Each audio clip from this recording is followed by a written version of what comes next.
મિત્રો આજે હું આવ્યો છું બનાસકાંઠાના સૌથી મોટા ડેરી ફાર્મની અંદર. તમે જોઈ શકો છો લગભગ 400 જેટલી ભેંસો છે અને માત્ર 30 ભેંસોથી ચાલુ થયેલું હતું આ ડેરી ફાર્મ અને અત્યારે 400 ભેંસોએ પહોંચ્યા છે. તો આપણે જાણીશું કે 400 ભેંસોમાંથી કેટલો ખર્ચો થાય છે, કેટલું દૂધ ઉત્પાદન થાય છે, કેટલા રૂપિયાની કમાણી થાય છે, કેટલા લોકો કામ કરે છે. અને ખાસ વાત તો એ છે કે બનાસ ડેરીમાં પણ પહેલો નંબર છે, બનાસકાંઠામાં પણ પહેલો નંબર છે અને બનાસકાંઠાની અંદર દૂધ ઉત્પાદનની અંદર પણ પહેલો નંબર છે. લગભગ આ સાલની અંદર 3 કરોડ રૂપિયાનું દૂધ ઉત્પાદન થયું છે. અને ખાસ વાત તો એ છે કે માત્ર 23 થી 24 વર્ષના યુવા આખા ડેરી ફાર્મનું મેનેજમેન્ટ કરે છે. કેમ છો ભાઈ? મજામાં. શું નામ તમારું? સાહિલ ખાન ઝવેરી. સાહિલ ખાન. તો આ ડેરી ફાર્મ કેટલા ટાઈમ પહેલું ચાલુ થયું? સ્ટાર્ટિંગ તો મારા ફાધરના ફાધર હતા, ગ્રાન્ડ ફાધર એમને કરેલું છે. બરાબર. થોડું હતું, નાનું હતું એ વખત. કેટલી ભેંસોથી સ્ટાર્ટ થયું હતું? એ વખત 2-4 ભેંસો હતી. અમે અંદર આવ્યા વખત 30 ભેંસો હતી. 30 ભેંસોથી સ્ટાર્ટ થયું તમે આવ્યા ત્યારે. આમ મોટું તમે ક્યારે કર્યું આમ આખું મોટું ડેરી ફાર્મ? આ 2 વર્ષમાં. 2 વર્ષની અંદર. આમ હાલમાં ટોટલ કેટલી ભેંસો હશે? 400 આજુબાજુ ભેંસો હતી. 400 આજુબાજુ ભેંસો હશે. બરાબર. તો આમ આ કઈ કઈ નસલની ભેંસો હશે તમારી? જાફરાબાદી છે, હરિયાણાની મોરા છે, બન્નીની છે, આપણે વાવ થરાદ બાજુની છે મોસ્ટ ઓફલી. બરાબર. તો હાલ કેટલું દૂધ થાય છે આમ? હાલ 2600-2700 લીટર થાય દિવસે. 2600-2700 લીટર. આમ કેટલી ભેંસો મિલ્કિંગ ઉપર હશે હાલ? 260. કેટલી? 260. 260. અને બીજી ગાભણ છે કે બાકડી છે? કાપણ છે, બાકડી. બીજી ગાભણ બાકડી છે. બરાબર. તો આ એક ડેરી ફાર્મ છે કે બીજું પણ છે તમારે? ડેરી ફાર્મ છે, 2 છે. બરાબર. બીજું પણ ડેરી ફાર્મ છે? ત્યાં 60 મિલ્કિંગમાં છે, 100-125 બાકડી છે. ત્યાં 100-125 બાકડી છે. 2024-25માં કેટલું દૂધ થયું હતું તમારે? 24-25માં 2 કરોડ આજુબાજુનું હતું અને 25-26માં 3 કરોડ આજુબાજુ. 3 કરોડ આજુબાજુ. બધું દૂધ ક્યાં આપતા હશો તમે આમ? બનાસ ડેરીમાં 80% બનાસ ડેરીમાં આપીએ, 20% રિટેલમાં આપીએ. 20% રિટેલમાં આપો. બનાસ ડેરીમાં શું ભાવ મળે હાલમાં તમને? અમને વધારાની સાથે 82-83 રૂપિયા પડે. 82-83 રૂપિયા. એટલે 2024-25માં બનાસ ડેરીનું કેટલું દૂધ થયું હતું ને ઓલું છૂટક કેટલું થયું? 24-25માં 1 કરોડ ને 94 લાખનું ભરાયું હતું અને રિટર્નમાં 50-60 લાખનું આપીએ. 50-60 લાખનો. અને વધારો કેટલો મળ્યો હતો એ ટાઈમ? એ વખત વધારો 55 લાખ રૂપિયા. અને એ ટાઈમમાં તમારે બનાસ ડેરીમાં કયો નંબર આવ્યો હતો? ત્રીજો નંબર આવ્યો હતો. ત્રીજો નંબર આવ્યો હતો.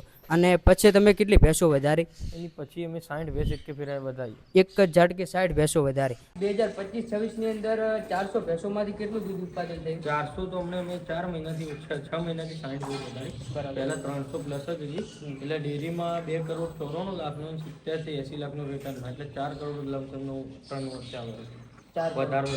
વધારો કેટલો બનાસ ડેરીમાંથી આવશે? અમારે આવશે 90-55 લાખ રૂપિયા. 90-55 લાખે 30,000 રૂપિયા. લાખે 20% બનાસ ડેરી આપે, 10% અમારી ગામની ડેરી. બરાબર. તો આ બધું તમે દૂધ મોસ્ટ ઓફલી દૂધ તો બધું બનાસ ડેરીમાં જ આવે? મોસ્ટ ઓફલી વધારે ત્યાં છે. બરાબર. આમ કેટલા ટકા વધારો મળે છે? 30%. 30% વધારો મળે. તો સાહેબભાઈ રિટર્નમાં કેટલા રૂપિયાનું દૂધ જાતું હોય છે તમારે? અમારે જાતું 300 લીટર દિવસનું જાય. દિવસનું 300 લીટર. બરાબર. તો આમ શું ભાવ જાય તમારે રિટર્નમાં? 80 રૂપિયા. 80 રૂપિયા. બરાબર. તો આમ બનાસ ડેરીમાં શું કેટલા ફેટ આવે ને કેટલા? બનાસ ડેરીમાં અમારે 7.5 થી 8 ફેટ આજુબાજુ આવે. 7.5 થી 8 ફેટ આવે. બરાબર. ઘણા લોકો તો આમ કહેતા હોય બનાસ ડેરી ફેટ નથી આપતી. ના ના, એ તો ખોટી વાતો. તમે જેવું પશુને ફીડ આપો એ પ્રમાણે ફેટ ને. બરાબર. એવું પશુને આપશો એવું પશુ તમને સામેથી આપશે. કોઈ ડેરી ચીટિંગ બીટિંગ કોઈ ચીજ નહીં કરતી. આમાં તમે જેવું ખવડાવો એવું કાઢે છે. બરાબર. તો બનાસ ડેરીમાં તમારે બનાસકાંઠામાં આ ફેરે કયો નંબર આવશે? પહેલો નંબર આવશે. અને આખા બનાસકાંઠામાં પશુપાલનમાં પણ પહેલો નંબર આવશે. બરાબર. તો આમ હાલમાં ટોટલ કેટલી ભેંસો છે? 400 ની આજુબાજુ છે. તો પાડીઓ છે 50 અને 350 ભેંસો. બરાબર. તો તમને બનાસ ડેરીમાંથી અન્ય કયા કયા લાભો મળે છે? એક મોટો લાભ આવે ટ્રાયલ માટે બેલ્ટ વાળી લઈ બનાસ ડેરીમાં ભેંસની હિટમાં આપી ન ખાલી આવે એ ભેંસની તરફ હિટમાં આવવાની ઘણા મોટા લાભો છે બનાસ ડેરીના અને સારો પણ છે. બરાબર. બનાસકાંઠા બનાસ ડેરીની વજહથી તો આપણે આ પશુપાલન અન્ય બીજા જિલ્લાઓમાં ડેરીમાં નફો તો શું ભાવ પણ પૂરો નથી આવતા. ભાવ પણ પૂરો નથી આપતા. આપણે બનાસ ડેરીમાં ભાવ પણ પૂરું મળે, બોનસ વધારો પણ મળે છે. એટલે આપણા ચેરમેન સાહેબને ખૂબ ધન્ય છે. બરાબર. આપણા ચેરમેન સાહેબ પણ ખૂબ સારા, ખૂબ મસ્ત મળે. બરાબર. અને તમે આ પાડીઓનો પણ ઉછેર કરો છો? આ પાડીઓનો પણ. બરાબર. તો આ કેટલી પાડીઓ તમારી પાસે છે? આ લીલું તમે ચારાનું જેટલું પણ આવે છે કેમેરામેન આપી શકાય. બરાબર. તો હાલની અંદર 400 ભેંસો છે. આગળનો પ્લાન તમારો શું છે? 1000 ભેંસો. 1200 સુધી પહોંચો. બરાબર, તો આમ કેટલા ટાઈમ સુધી તમે પહોંચશો એમ તમને અંદાજે? 2 વર્ષમાં પહોંચી ગયો. 2 વર્ષમાં પહોંચી જશો. બરાબર, તો આટલી ભેંસોનું મેનેજમેન્ટ કોણ કરે છે? અમે આ બેસો હું કરું પેલા ફાર્મ મારા મોટા ભાઈ છે. તમે જ કરો છો. તમારી ઉંમર કેટલી છે? 22 વર્ષ. તો મિત્રો તમે જોઈ શકો છો 400 ભેંસોનું મેનેજમેન્ટ કરવું એટલે ખૂબ જ અઘરી વાત છે. અને માત્ર 22 વર્ષની ઉંમરે આ યુવા 400 ભેંસોનું મેનેજમેન્ટ કરે છે.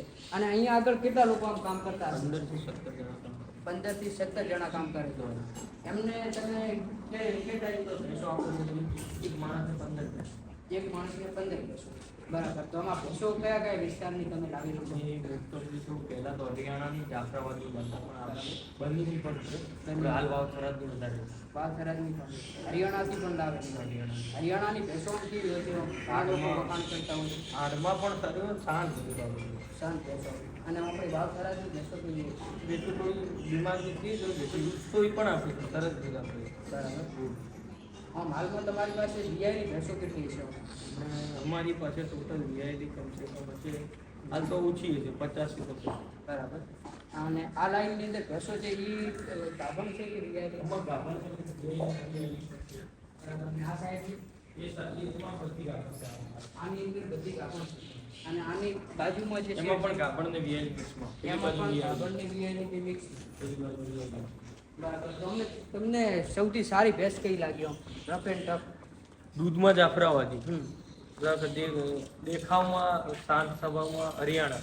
અને આપણે ઓછો મેન્ટેનન્સમાં આપણા વાવ થરાદ બાજુની પણ ભેંસો સરસ આવે. વાવથરાજ બાજુની પણ હા, સારી. એ પણ ભેંસો બહુ સરસ આવે. તમે બધી ભેંસો એકથી એક ચડિયાતી રાખી છે, કોઈ નાની ભેંસ નથી, એનું કારણ શું છે? અમને નાની ભેંસને વીક ભેંસ ઓછી પસંદ છે. વીક ભેંસ છે, આમ 7-10 ની ભેંસ લઈએ. તબેલાની અંદર બીમાર પણ થઈ જતી હોય વીક ભેંસ. અને મોટી ભેંસમાં કોઈ એટલો પ્રોબ્લેમ ફેટ પણ મોટી ભેંસનો વધારે આવે. મોટી ભેંસ હોય એમ ફેટ પણ સારા આવે. બરાબર, તો આમ અન્ય કોઈ પશુપાલકને પશુપાલન સ્ટાર્ટ કરવું હોય તો તમે શું સલાહ આપશો? આમાં કહી શકાય પશુપાલનમાં કોઈ નુકસાન નથી બરાબર. આપણા બનાસકાંઠા જિલ્લામાં. અને કોઈ યુવા અંદર આ મોગતા હોય તો તમે શું કહેશો? વેલકમ. આ ધંધામાં કોઈ પ્રોબ્લેમ આવતું નથી. 10 ભેંસોથી સ્ટાર્ટ કરવું જોઈએ. બરાબર. અને તમે આટલી ભેંસોને ચારામાં શું આપો છો? ભેંસોને લીલો ચારો આપીએ, સૂકો ચારો, મકાઈનો ને લીલો ચારો, નેપિયર ને જુવાર, નેપિયર ને એ બધું આપો. અને ખાંડદાળમાં શું આપો આટલી ભેંસોને? કપાસ. કપાસ આપણી આ ખાંડદાળમાં આ ડેરીમાંથી આવે છે? આ શું ફાયદો છે? શું નામ છે આનું? Super fat. આ શું ભાવ આવતો છે? 170 રૂપિયાનું 2 કિલો, 85 રૂપિયા કિલો. 85 રૂપિયા કિલો આવે છે. તો મિત્રો જોઈ શકો છો બનાસ ડેરી એક આ પણ શું છે? આનું નામ શું છે? Super fat. Super fat. આ શેના માટે આપવામાં આવે છે? ભેંસના સંતુલન માટે. ભેંસના સંતુલન માટે. આમ કેટલું આપો તમે ભેંસ? ભેંસ પણ સારા આવે. એ ભેંસને 100 ગ્રામ દીધું. એક ભેંસને દિવસને 100 ગ્રામ. તો મિત્રો જોઈ શકો છો બનાસ ડેરી ઘણા પ્રોડક્ટ લાવતી હોય છે. આ જોઈ શકો છો આથી ફેટ પણ સારા આવે છે. બરાબર, તો આ સાઈડની ભેંસો કયા વિસ્તારની છે? આપણા વિસ્તારની વાવ થરાદ બાજુ. વાવથરાજની. આ બધી ભેંસો ગાભણ છે કે વીઆઈ? આ ગાભણ છે. આ બાજુ બધું વેરી. આ બધી ભેંસો ગાભણ છે. દુઆ દે ગાભણ. હા, કેટલા મહિના ગાભણ છે? 4 મહિના, 5 મહિના, 3 મહિના, 6 મહિના. 5 મહિના 6 મહિના. અને હાલમાં દૂધ કેટલા છે આમ? 4, 5, 3, 4, 5, 3, 4, 5, 3, 4, બધું વેરી. અને આ સાઈડની ભેંસો? આ વેરી. અને આમ તમે બાકડી ભેંસો કાઢતા નથી મોસ્ટ ઓફલી? ના, અમે બાકી નથી. બાકડી ભેંસો પણ તૈયાર કરો છો અને પાડીઓ પણ તૈયાર કરો. આ ભેંસો બધી વિયાયેલી. આ વેરી. આમાં કેટલા દૂધ હશે? આમાં 6 થી લઈને 11-12 લીટર દૂધ. ટાઈમનો 11-12. હા, 12 લીટર વાળી આવી ગઈ. હાલ હાજર 12 લીટર. પેલી બીજો વેચની બધી નથી આવે. આને કેટલું દૂધ છે? 12 લીટર 12 લીટર. આ ક્યાંથી લાવેલી તમે? બની છે. પનીરમાંથી. અને આને વિયાઈને કેટલો ટાઈમ થયો? 5 મહિના થઈ ગયા છે. 5 મહિના. અને હાલ કેટલું દૂધ હશે? હાલ 11 થી 12 લીટર ટાઈમનો હાજર છે. 5-6 મહિના છતાં પણ 11 થી 12 ટાઈમ આખા દિવસનું 24 લીટર. તો મિત્રો તમે ભેંસ જોઈ શકો છો, તેનું ખાલી બાવલું જોઈ શકો છો. લા જવાબ ભેંસ છે અને તેનું બોડી સ્ટ્રક્ચર ને એનું બાવલું તમે ખાલી જોઈ શકો છો. આટલી ભેંસોમાંથી આનું બાવલું એકદમ લાજવાબ છે અને એનું બોડી સ્ટ્રક્ચર પણ તમે જોઈ શકો છો. એકદમ વજનવાળી ભેંસ છે. અને બીજી આ ભેંસો કેટલા દૂધ વાળી છે? આ બીજું દમ નથી. હા, આ કયા વિસ્તારની? વાવ થરાદ. આ વાવથરા છે. આનું 8-9 લીટર છે હાલમાં આજે. બરાબર. અને આ બધી ભેંસો તાજી વિયાલી અને આ સાઈડ જે ભેંસો છે એ ગાભણ બાકરી દોવા દેતી નથી. કાપડ બાકરીને જોવા જેવી છે. તો મિત્રો તમે જોઈ શકો છો ચારો ઉપર ભેંસો ને ભેંસો જ દેખાય છે, તમે જોઈ શકો છો. અને અહીંયા આગળ કેટલા આમ લોકો કામ કરે છે? 15 થી 17 જણા કામ કરે છે. આમ બધી ભેંસોનું મિલ્કિંગ કેટલા વાગે થતું હશે? 3 વાગે સ્ટાર્ટ થાય, 5:30 5:30 થી 6 વાગે પટી ગયું છે. બરાબર. અને તમે અહીંયા આગળ કેટલા વાગે આવો ને તમારો શું ટાઈમ હોય છે? અમારે લગભગ તો જ રહેવાનું. હું પાસે તમે રહો છો, તમે બધું મેનેજમેન્ટ કરો છો. આ ચારો બધો ક્યાંથી આવે? આમ કેટલા ટન જેટલો છે આ? 10 થી 20 કિલો. આમ એક ટાઈમનું દૂધ કેટલું ખાતો છે? આટલી 400 ભેંસો છે.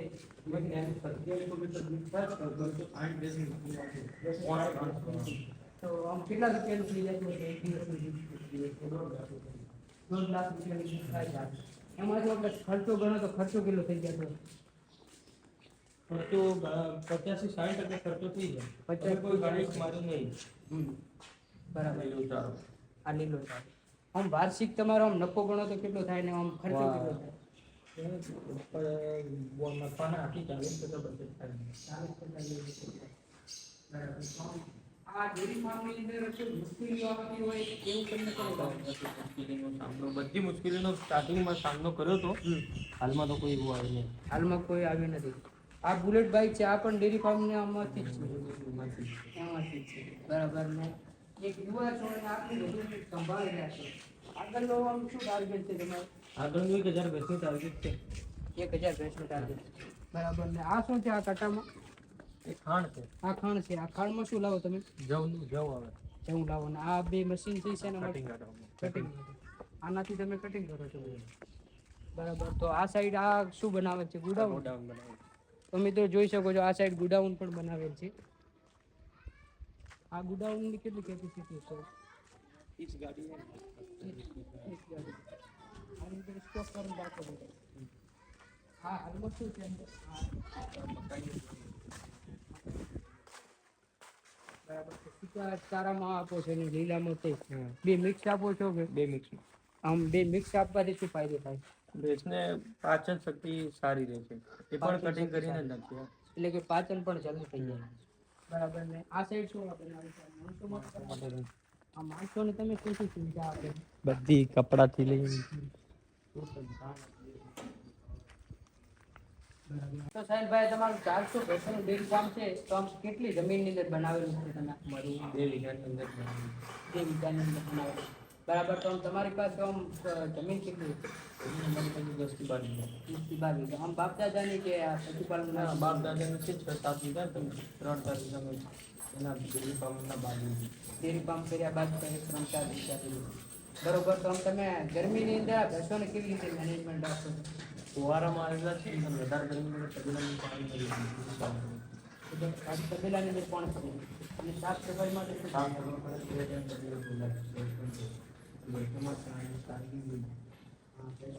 અને કોઈ બીમારી ને એવી કોઈ પ્રોબ્લેમ? એવી કોઈ પ્રોબ્લેમ નથી. બરાબર.